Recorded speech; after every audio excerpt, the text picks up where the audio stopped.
78 Sports TV here. Salute to the mighty ldbc Lions Den boxing community. For those who don't know, now you know. Smash the like button, hit the subscribe, also hit the notification bell so you'll be notified when I drop a new video.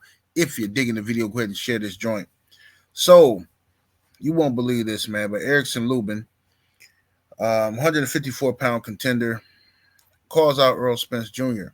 He says if he is to defeat Ramos, he's fighting on the undercard of the Canelo Alvarez versus Charlo fight. If he defeats his next opponent, he wants Errol Spence Jr. He thinks it's a mistake for Errol Spence to go into a Terrence Crawford fight this soon. He believes that Errol needs to fight someone who can mimic Terrence Crawford's style, like himself. Okay. Now, first of all, I got no problem with him calling out Errol Spence. This is what people do. He smelled blood in the water. He wants to jump on it, get his name caught up in the mix as well. And plus, Earl's going up to 154. He's a 154-pound fighter. He got every right to want some smoke. But that's the part that threw me off with the whole mimicking Crawford's style. Erickson Lubin, in my opinion, fights nothing like Terrence Crawford. Yes, he's a southpaw, but Terrence Crawford is miles faster than Erickson Lubin. I believe he probably punches harder than Erickson Lubin as well. He's better defense. If Earl just want a southpaw look, I guess that would be some good work in sparring or something like that.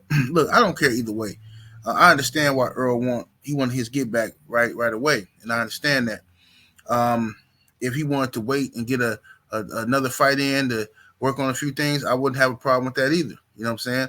But regardless, Erickson Lubin can't beat no Errol Spence, not in my opinion. You know what I'm saying? I don't think Erickson Lubin can beat Errol Spence. Erickson Lubin makes some grave errors in the fights that he has. A good young fighter, solid contender, but not on that level, in my opinion. You know what I'm saying? Not on that level to be talking about he can mimic Terrence Crawford. I don't see it at all. You know what I'm saying?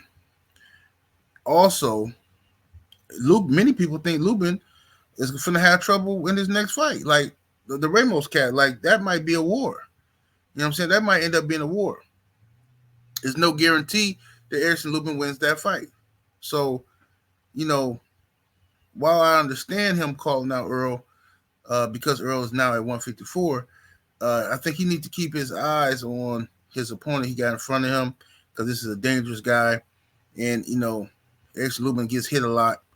And, you know, before you know it, you can be on the canvas talking about what could have been. So you got to stay focused on the mission at hand. But it looked like Earl's going to fight Terrence Crawford. That's what it looks like. Okay? Now, we don't know exactly what's going on with Earl's camp or his team. You know, we had all these wild rumors about Earl not being with Derrick James anymore and stuff like that. None of that stuff has been confirmed or substantiated. It looks like it's just some stuff that people made up online, because Derrick James was asked in an interview, had he spoken to Errol Spence, and Derrick James said no, he hadn't spoken to him since the fight. Okay, but Errol Spence has been on vacation with his girl, so you know that's understandable. But when they get back, when Earl gets back, if he's back already, you know, I'm sure they'll talk and they'll, you know, come up with a strategy and a game plan. But right now, Derrick James he was supposed to have Frank Martin fighting Shakur Stevenson, but that's off, it looks like. He got Jermell Charlo that he's training currently for Canelo, a huge fight with huge implications for the 168-pound division and the 154-pound division, regardless of what happens in that fight. Then he was supposed to have Frank Martin, right? But then he got, you know, the EJ fight, all right? And we don't know if Ryan Garcia is going to be looking to fight somebody in December or not. But you got EJ, who's going to be training for Terrence Crawford at 154.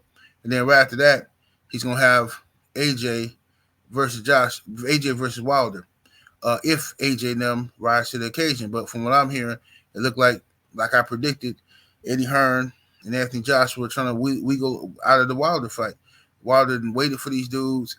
You know what I'm saying? And this is just pathetic behavior coming from Anthony Joshua. But his fans don't care because they was begging him not to fight Wilder. Oh, AJ, don't do it. He's not ready. AJ's not ready yet. This is so pathetic, man. It really is. But anyway, my point is, Derrick James has a full schedule, and for Earl to beat Terrence Crawford at any weight, he's gonna need Derrick James' undivided attention. They're gonna have to really lock and load on the game plan here. They got to really study film and figure out what they can do. You know what I'm saying? To beat Terrence Crawford. You know what I'm saying? They're going to have to really take this thing serious. This ain't no walk in the park. You know what I mean? Many people think Earl's going to be better at 154. I think so too. I think he'll be better. And I think and the reason why it's not a big deal, Earl coming right back, is because Earl, listen, I know this sounds like an excuse, man, but you got to take it for what it is. The man didn't fight in a year and a half. Now, is that his fault? Yes. But he didn't fight in a year and a half. You go up in there against a guy like Terrence Crawford. His timing was horrible. You know what I'm saying? He's missing shots that he normally would land in his sleep. His defense was horrible. He was just off. Right? And things like this happen in sport boxing. So you come back in there, against Crawford now, I think Earl can fight a much better fight. Don't know if he's going to win, but I know he can fight a better fight than he fought in that first fight. And I'm going to be rooting for him to win. You know what I'm saying? I'm going to be rooting for him to win this second fight, at 154. Now, in other news, Jermell Charlo has changed his mind about Canelo Alvarez, about going back down to 154. He's going to stay at 168 now. Says if he beat Canelo, he's going to stay at 168 because he the A side.